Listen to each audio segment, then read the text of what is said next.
This is M6, Junction 10, traveling from Walsall towards Wolverhampton. Someone asked me to explain this for them, so let me see what I can do. Now, the two left lane, which is the slip road, those will take you towards Birmingham and London, M6 South.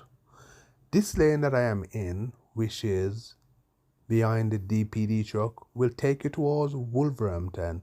The middle lane where that white car is will also take you towards Wolverhampton, and the right lane will take you to M6 North towards Manchester. As you approach the roundabout, make sure to stay fully in your lane.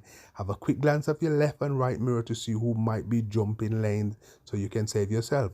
As you're about to exit the roundabout, check your left mirror, indicate left, and be aware that this is a 50-mile zone. Pick up your speed to match the other road traffic, and that's how you do it.